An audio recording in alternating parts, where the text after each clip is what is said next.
2025 में संपत्ति पर नया कानून, सेल डीड पर सरकार का नया फैसला। 2025 में ऐसे करें सुरक्षित निवेश। संपत्ति खरीदने और बेचने के नियमों में 2025 से बड़े बदलाव किए गए हैं। भारत सरकार ने प्रॉपर्टी रजिस्ट्रेशन और सेल डीड से जुड़े नए नियम लागू किए हैं, जो संपत्ति लेन देन को अधिक पारदर्शी, सुरक्षित और डिजिटल बनाने की दिशा में एक महत्वपूर्ण कदम है। इस बदलाव का उद्देश्य न केवल धोखाधड़ी को रोकना है, बल्कि संपत्ति विवादों को कम करना है और महिलाओं के अधिकारों को मजबूत करना है। इस लेख में हम विस्तार से जानेंगे कि सेल डीड और प्रॉपर्टी रजिस्ट्रेशन के नए नियम क्या है, उनका उद्देश्य क्या है और कैसे ये बदलाव संपत्ति निवेश को सुरक्षित बनाएंगे। सेल डीड क्या है? सेल डीड एक कानूनी दस्तावेज है जो यह प्रमाणित करता है कि संपत्ति का स्वामित्व विक्रेता से खरीदार को हस्तांतरित हो गया है।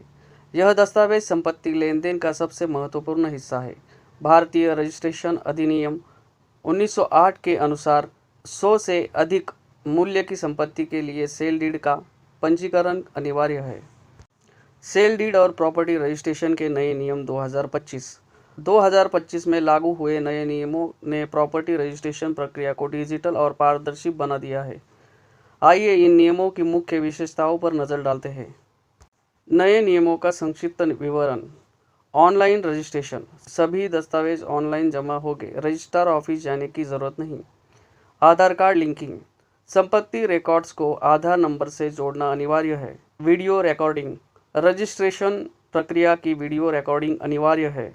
डिजिटल सिग्नेचर और प्रमाण पत्र तुरंत मिलेगा।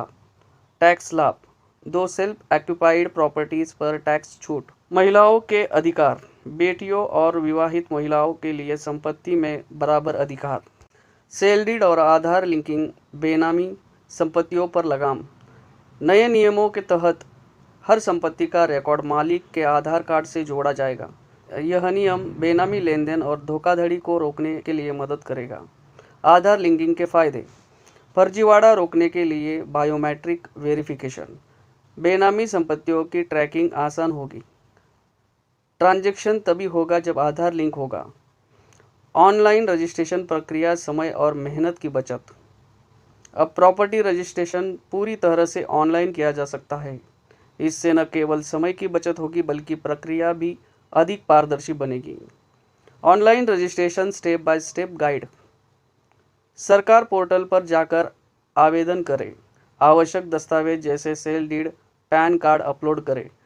फीस का भुगतान यूपीआई या नेट बैंकिंग से करें। बायोमेट्रिक वेरिफिकेशन पूरा करें। डिजिटल सिग्नेचर प्राप्त करें। वीडियो रिकॉर्डिंग, विवादों का समाधान, रजिस्ट्रेशन प्रक्रिया की वीडियो रिकॉर्डिंग अनिवार्य कर दी गई है। यह रिकॉर्ड भविष्य में किसी भी विवाद की स्थिति में प्रमाण के रूप में काम आएगा।